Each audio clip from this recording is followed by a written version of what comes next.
What's good, YouTube and Twitch? We're live to both, and I have a bit of a special guest here when it comes to Dragunities. Maybe kind of the expert here on YouTube.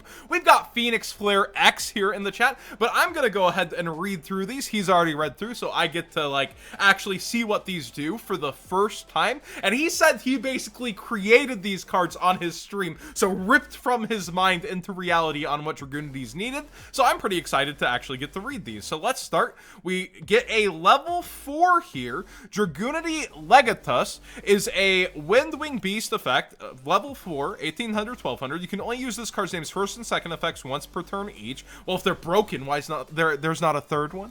If you control a Dragunity monster or a Dragon Ravine, you can special summon this from your hand, so that is a superior extender. If you control a Dragunity monster card or cards in your spell and trap zone, you can target a spell or trap on the field and destroy it. So not only is he an extender, he actually takes care of your opponent's problem cards, which, in modern Yu-Gi-Oh, it's nice. Definitely certain matchups like Altergeist, you'll start to feel this effect kind of do something. And then the second, there are oh no, there's old cards. I thought there was a new card that I saw down here and I was like, wait, but it's an oldie. There's Dragunity Rimus. This is a Wind Dragon tuner effect, level 2, 800, so a tuner is a big deal. You can use this card's name's first and second effects once per turn. You cannot be used as synchro material, well, except for the synchro summon of Dragunity. So they are archetype locking it, but you'll usually go up a ladder when it comes to Dragunities.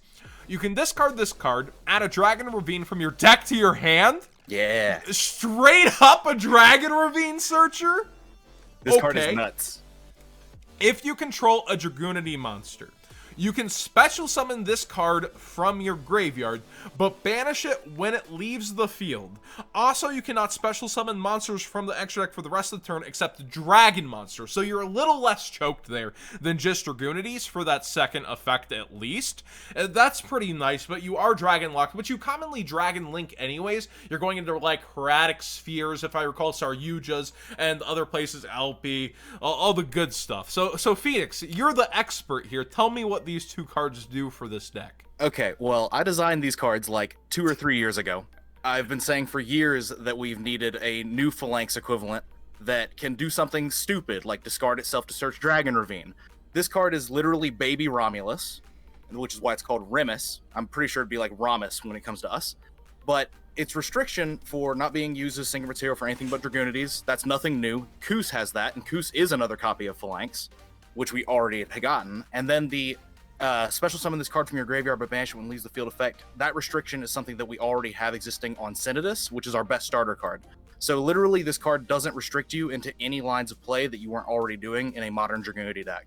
So this card is fantastic because terraforming being at 1 has been one of the biggest hindrances to the Dragunity deck, because getting access to Dragon Ravine to get to your starters has always been the problem, because when the deck can play, the combos are insane because it has access to the Dragon card pool and some of the Wing Beast card pool, which is very, very nice. The cards that the deck synergizes with are absolutely insane when it actually gets moving. The problem has been getting it moving. And so Remus is insane. Instant 3 of. Literally not even a question in my mind. I just noticed a little something. It doesn't say extra deck cannot be used as a synchro material except for Dragunity. So this can be used as a link material for some other things. Yes, same with Koos. Koos can only be used as a synchro material for Dragunities, but can be used for links for anything else. So that feels dated almost, the power level of the game. That feels like you got a little something there. Yeah, like I said, the restrictions on this card are something that we've already been playing with in modern Dragunities for the last 2 years, since the last Sport Wave came out. And Legatus is just a superior extender, because you have to control a Dragunity monster or Dragon Ravine, meaning that one of the biggest problems Dragunities have had is your normal summon getting interrupted and you having nothing on board to build off of. And this has built-in circumvention around that, because you only have to control Dragon Ravine. You don't have to control a monster, meaning that it turns old cards that didn't have that much value, like Dragunity Divine Lance, and even newer cards like Dragunity Glow, turns those into great follow-up plays to play through hand traps, because this card exists.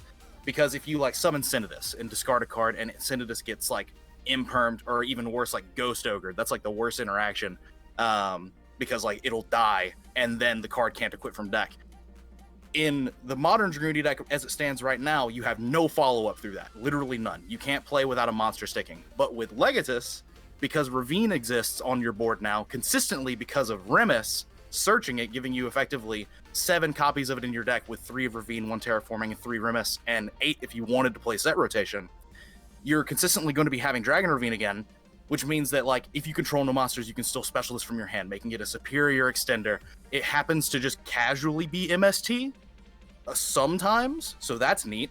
And then, like, the fact that you can combo with this with your other extenders like Glow, Divine Lance, and all that sort of stuff that allows you to, like, keep going and keep playing. And also, it's a level 4 wing beast that doesn't take your normal summon, so if your hand is kind of subpar, you could Dragon Ravine for a tuner, and then normal the tuner and special this, and then you can play from that, because the deck has a lot of capability of playing with those 2 card interactions with the rest of the new support that it got.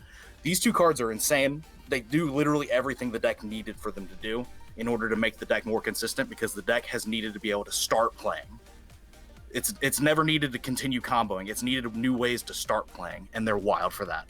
So I personally got more than a few of your live streams, and you'll cycle in and out of playing this deck, and it did feel terribly like whenever a hand trap would just casually drop down, be it Imperm Veiler, etc., like it's like a sneeze, and you're just like, sometimes you're just stopped. Other times, maybe you can find the way, but ever since the loss of Destrudo within this deck, there's just so little follow-up that it's painful. Yes, it's always been something I've said where, like, if you sit down to play Dragunity against your opponent and they strike up a conversation with you, then your deck doesn't work. Like, you have always been able to, like, play through hand traps with Dragunity, but your hand needed to literally be like Exodia. It had to be 5 specific cards. But this card effectively lets you play through hand traps in a different way. And it also, being a level 4 searchable off Dragon Ravine, means that, like, you can get hand trapped and then search this and then try to keep playing through that. Like, it gives a lot of value to some older cards that were less, optimal, like Divine Lance, because Divine Lance was like a fringe one of for literally all of its existence. And now I could probably see myself playing 3 of that card simply because this card exists as its good follow-up. But yeah, these cards are nuts, and I'm very excited to start messing around with them. So I see somebody in chat already going, Dragunity's a rogue deck and nothing else. Do you know how many times a structure deck has turned a deck on its heels from, like, the graveyard and just thrown it into the metagame? Like Dark Worlds, Agents, almost anything. Whatever. This is a dedicated structure deck. These are not the only 2 pieces of new support coming for Dragunity, and it's pretty wild. And here we see some reprints for them. We do see a Barcha, we do see a Divine Lance, we see Gaydurg. So a lot of really good cards, it looks like, if that will transfer over. And lately, the OCG has done an excellent job and TCG, of giving us the structure decks and only taking banned cards out over here. So, like, Lance is actually a common that I think has gone for $1 to $2 for the most part. And it's nice to see Divine Lance as well on this list. It looks like Konami actually thought out some of these reprints too. Yeah. Is there anything missing so far yet in reveals that you would suggest grabbing besides... You told me, I already showed it on Market Watch. It was Mist Valley Baby Rock, I believe. Yeah, Baby Rock is a mandatory one of in the deck, at least. It might even be more than that, depending on how the deck fleshes out. But other than that, like, outside of Dragunity cards, just the staple things like Darkness Metal, Dragon of Dark Steel, Morphage Goliath, and Lechery are huge ones, depending on which variant you want to play. The Guard Dragon cards, obviously, but in terms of in-theme Dragunity cards, like, I figure all those cards would be covered by the structure deck.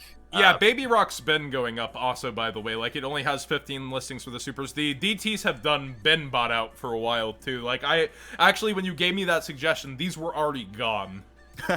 Fantastic. People are catching on. Yeah, so Dragunity's, the structure deck's on the way. Any final words here as we are about to wrap up the video? These cards are more than I could have ever asked for. When I came up with custom cards for what I thought could fix Dragunity, these are dangerously close, almost line for line what I designed, even on Remus. And, like, I thought, might as well dream we'll never get these kinds of cards, and now they're being printed. So will Dragunity be like tier 1? Probably not. I expect it to be like a strong tier 2, though. I expect it to be able to top YCS level events with these cards and Glow and the new 10 Synchro. Like, the deck has a lot of hidden gems in terms of like the combo potentiality it has, like where you can just lock down entire game mechanics through 2-card combos. So like it's pretty nice. You should definitely like check out some combos if you are not familiar with what modern Dragunity does. Yeah, I'll leave you to go ahead and start labbing out the end boards. If you haven't seen his channel, I'll link it down below, PhoenixFlareX. He has definitely shown off some of the coolest combos that Dragunities have done in modern era, and I'm sure this will get him back in the kitchen cooking up things. I was literally about to film a video tonight, and then I got your Discord message, and so I was like, all right, well, I guess I'm putting this off for a little bit of time. Yeah, I had to ping him. I was like, dude, I'm not the spoken expert, and I have access right here. So, sellout mode initiated. Please subscribe to either of our channels, both of them. Check them out, and do use my TCG player link in the description down below, costing you nothing extra and supporting the channel directly for the cards you already be buying. If this has you hype enough to actually be going and looking for cards, because this does seem like exactly what they freaking needed. And thanks for joining us, Phoenix. Thank you for having me.